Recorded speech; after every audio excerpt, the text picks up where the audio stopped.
nous dire en quoi consistent exactement les soins chamaniques? Alors les soins chamaniques, ce sont des soins faits par un chaman dans le monde des esprits. À savoir que le chaman, il a cette capacité à agir aussi bien donc, comme nous dans la matière, dans la troisième dimension, et aussi dans ce monde des esprits. Il se rend dans ce monde des esprits dans un état modifié de conscience, hein, qui peut ressembler un peu à l'état de rêve, à l'état de méditation, d'hypnose.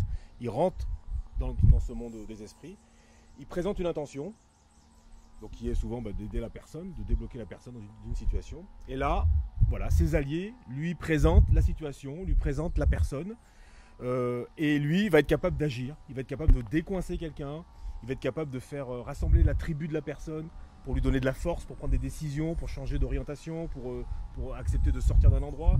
Il va être capable de couper de la magie, de faire stopper un égrégore qui agit sur toi et qui t'aide, qui t'empêche de faire telle chose. Il va permettre de faire passer l'énergie en toi, peut-être de faire sortir une âme. En tout cas, il va te remettre, ou il va accélérer le temps par rapport à ton chemin d'âme. Voilà. Voilà. Et donc, et quand ce soin se fait, c'est extrêmement puissant, puisqu'il y a vraiment un avant, un après, ça change complètement et ton corps physique, et des fois ta façon de voir, ça répare beaucoup de choses.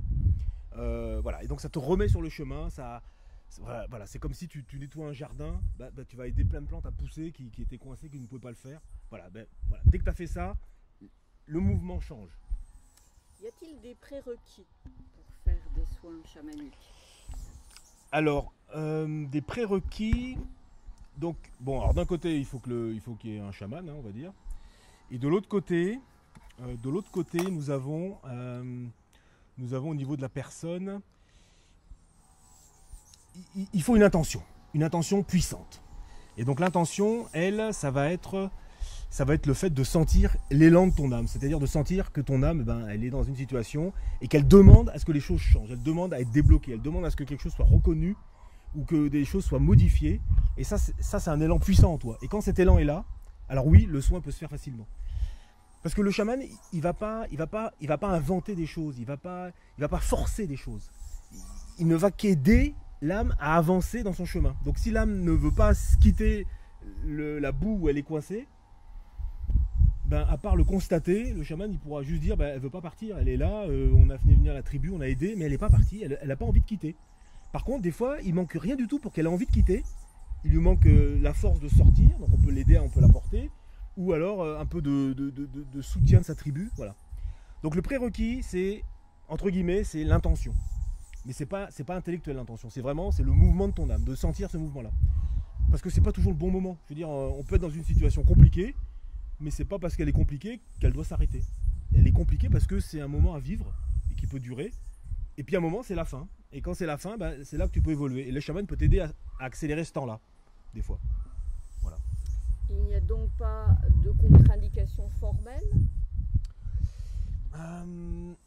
Non, je pense pas.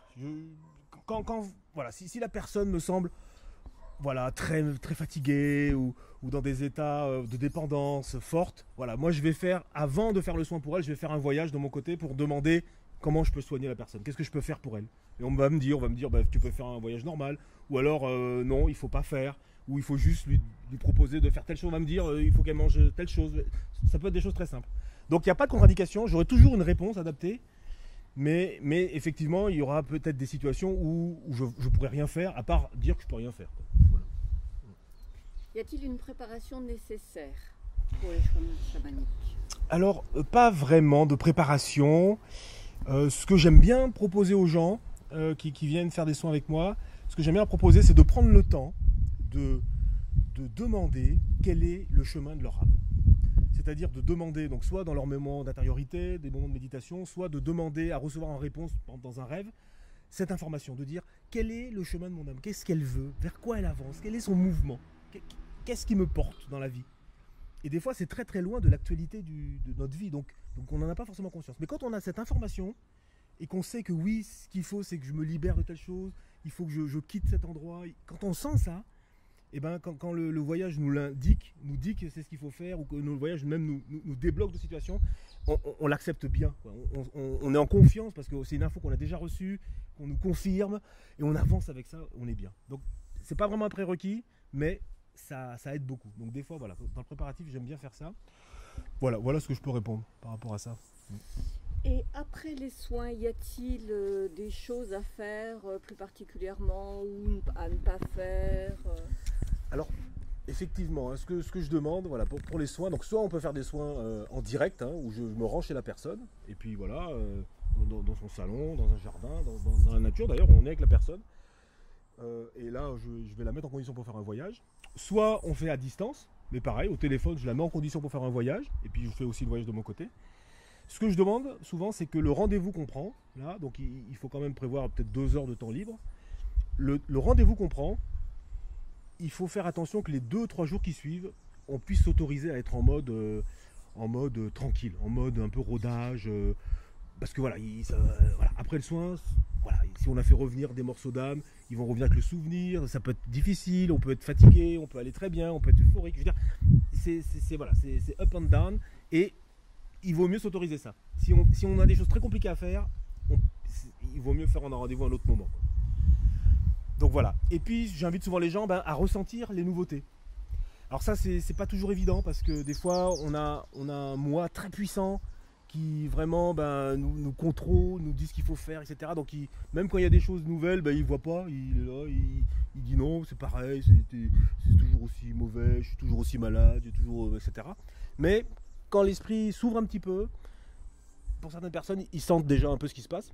Et puis ceux qui sont déjà dans le chemin du monde chamanique, qui ont déjà une connexion forte avec le monde chamanique, qui sentent les choses très facilement, eux voilà, pour eux c'est même une euphorie, quoi. C'est une libération, voilà, c'est comme un enfant. Voilà. Souvent l'exemple que je prends, c'est les enfants, parce que les enfants, naturellement, ils ont cet état-là, et dès qu'il y a des changements forts pour eux, ils le sentent instantanément, et voilà, ils ont une euphorie que je retrouve chez certaines personnes avec qui je travaille. Oui. À quel rythme peut-on faire des soins chamaniques ? Globalement, je trouve qu'il faut laisser peut-être 3 semaines, 1 mois après une séance pour laisser le temps d'intégrer, etc. Globalement. Mais dans l'absolu, il n'y a pas d'indication parce que voilà, je veux dire, ton dos, tu souffres du dos, voilà, on va faire un soin pour soigner du dos. Le lendemain, s'il faut soigner les jambes, on va soigner les jambes. Je veux dire, il n'y a pas de contre-indication. Mais par contre, voilà, si on fait revenir des morceaux d'âme, si on débloque la personne, si on reconstruit des parties du corps, là, ça sert à rien 2 jours après de dire tiens, j'ai toujours mal au genou. Je veux dire, voilà, il faut quand même laisser le temps d'intégrer. Voilà. Donc souvent 1 mois c'est bien, ça permet de poser les choses. Voilà, un mois je trouve que c'est pas mal. Bon. Mais ce qui compte c'est l'élan. Donc si l'élan il est là 1 heure après le soin, moi il m'est arrivé de faire des séances où on terminait et là les deux on a senti qu'il fallait tout de suite on continuait, on a continué tout de suite. Voilà, donc ce qui compte c'est l'élan. Voilà. Donc si l'élan est là, le soin il va se passer. Que ce soit au bout d'1 heure ou au bout d'1 an. Donc voilà.